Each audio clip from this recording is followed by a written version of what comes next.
Hello, my YouTube friends. How are you tonight? I'm doing pretty good. I'm a little frustrated. So I wanted to put a video out today and I wanted to do a cooking video. So I come in the kitchen and I get all my stuff together and I was going to do lentil soup.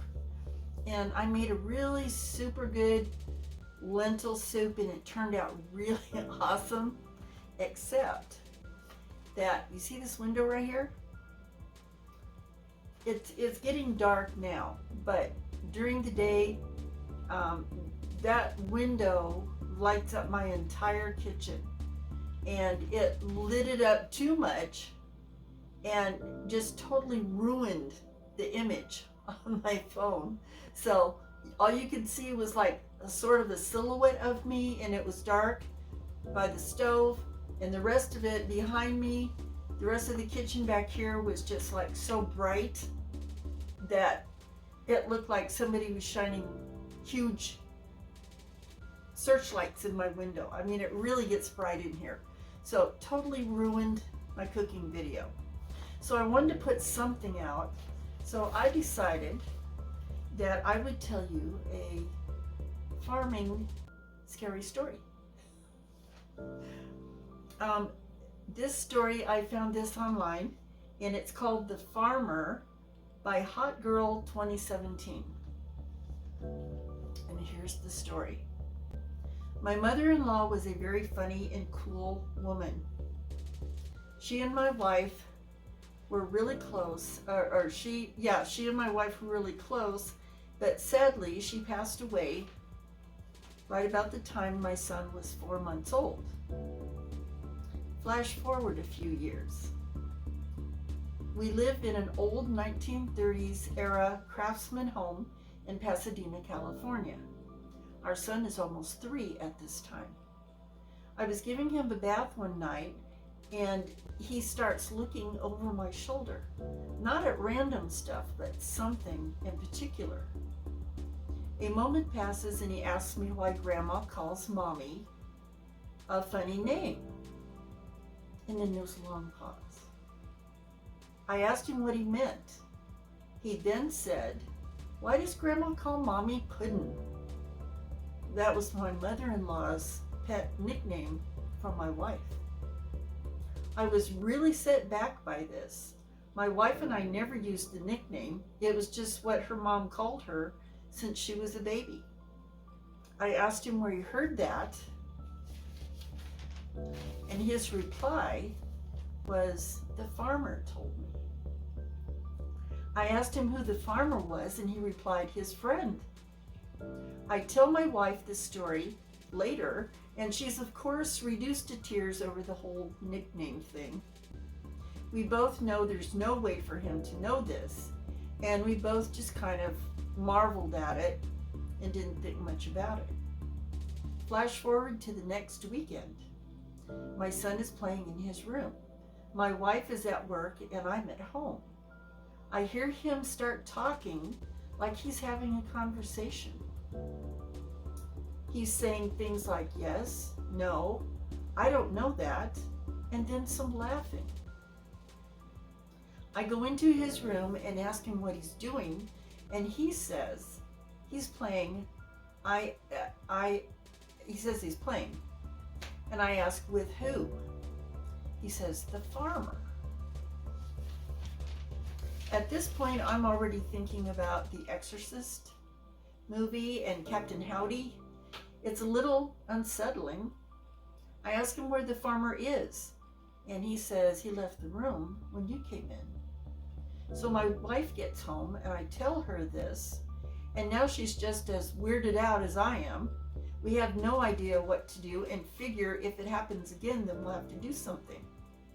A few days later, in the middle of the night, we both hear our son saying, "Grandma says you and I can't be friends anymore." The wife and I go check on him, both of us a little freaked out. He's just sitting up in bed. I ask if he's okay, and he says, "Yeah, Grandma says I can't play with the farmer anymore."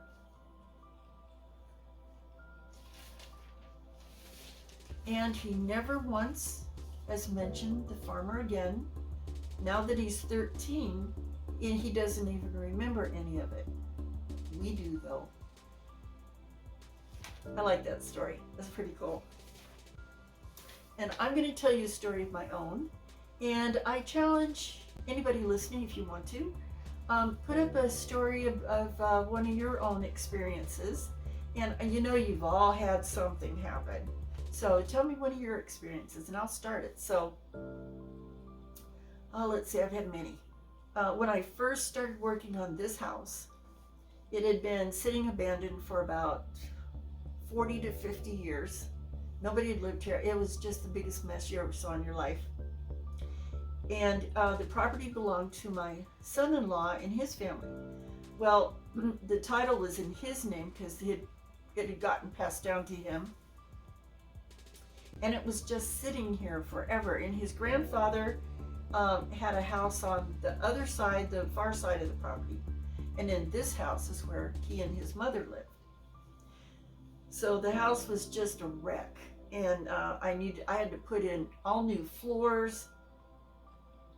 I had to patch holes in the walls where the vents were coming up underneath the house. You know, the heater ducting had broken and fallen down underneath the house in the crawl space. And guess who went under there and had to fix it? And so we got that all put together. But cats, when I was in here working on the floor and stuff, I had the cupboard doors were missing. I mean, it was just, you name it, this place was a wreck. But the framing was still good.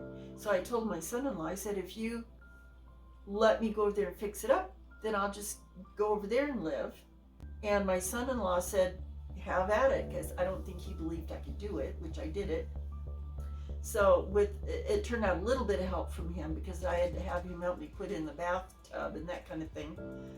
We had to completely just redo everything. So as a result, I was working over here for a lot of hours all by myself. I was working a split shift, driving crews from Winnemucca, close to where I live, to the various gold mining operations that are all around here.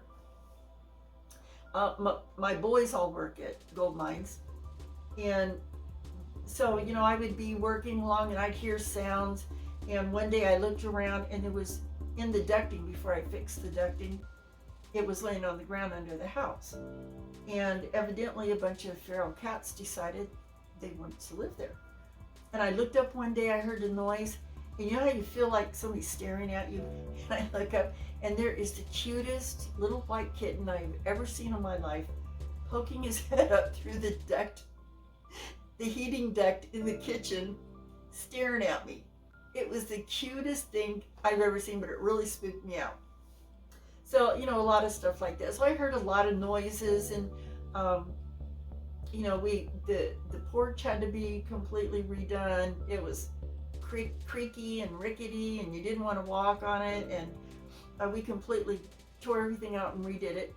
And so anyway, after I got all the repairs done to where I could move into the house to finish the repairs, so I moved in, and I would be sitting at my kitchen table here, and you see this big window here. It takes up most of the front of the house in the kitchen.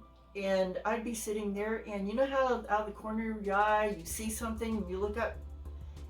Several times when I was working here before I moved in, I would hear footsteps on the deck. Well, out here where I am, I'm out in the middle of nowhere. I mean, there's nothing. My closest neighbor is, I have a neighbor across the dirt road street we have here, but it's like, well, she's probably about an acre or so, I'd say, away from where she could even hear me. And all my neighbors are like that. They're just kind of far away. And even if I started yelling and screaming, nobody would ever hear me. But I would hear footsteps on the deck. And so I'd quit doing what I'm doing, and I'd get up thinking, why is somebody on my deck? Because we do have a locked gate. My property is completely fenced, and you know, nobody should be able to get in here. At least you would hope not. And so I'd hear the footsteps, and so I'd go look, nobody's there. And sometimes I'd be sitting here and I would kind of catch somebody walking past the front, a man walking right past that window with a blue shirt, blue work shirt, and a baseball cap. And I'm like, it kind of freaked me out because, you know, I'm here alone most of the time. And so, you know, I would grab my protection because I am armed most of the time. And I went to the door and I'm like, okay, you know, and I waited and I didn't hear anything. Nobody knocked. And so I'm thinking, why is there some guy hanging around outside my house and he's not knocking on the door or anything? So I'd go out, you know, I'd take my protection and go outside, and I'm looking around, nobody. There's nothing, not a soul. And when I first moved on this property, evidently some people had rented the property and they cut down all the trees. They had like a full-blown fruit orchard and some trees, and for whatever reason these people cut down every tree on this property. So I'm in the process of, I plant trees everywhere every time I get one. But anyway, so it was like flat, you could see everything. And you know, so if there was someone out there, they couldn't get away because I could see them. So this happened quite a few times. And then after I moved in, my daughter would come over to visit and we'd be sitting at the table. And she'd look up and she goes, Mom, somebody's coming up to the door. And so I'd get up and go look out the door. And I'd open the door out on the deck. Nothing. Nobody. And she saw it. A couple of my friends had come over. And we'd be sitting here having coffee or tea. And they go, who's that guy walking up to the door? And I'm like, after a while, I just got to where I ignored it. And I said, does he have a blue shirt and a ball cap? And they said, yeah. And I said, it's just my ghost, forget it.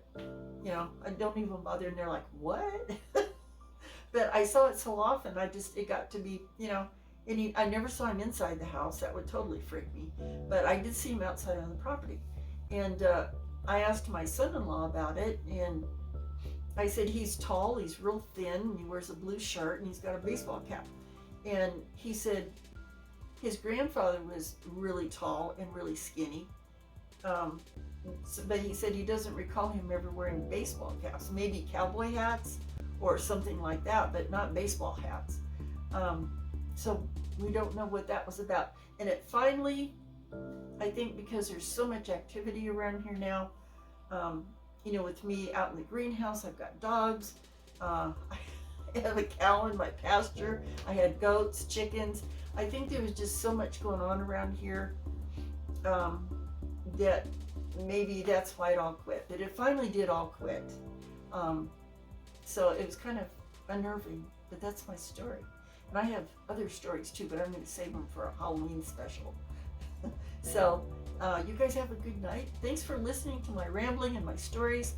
And if you have a story you want to share, a scary story, a farm story, then please share it. I'd love to hear it. So you guys have a good night, good day, good afternoon. It's nighttime here. I spent 4 hours trying to get that cooking video. Didn't work, the dumb thing. It was the light from the window was just totally messing up the whole video. But the lentil soup came out good. I had that for dinner actually. So I'll have to do that again someday because it's a little bit of a time-consuming recipe. So I'll have to do it again, but I really wanted to do a cooking video. But you get a scary story instead, so what can I say?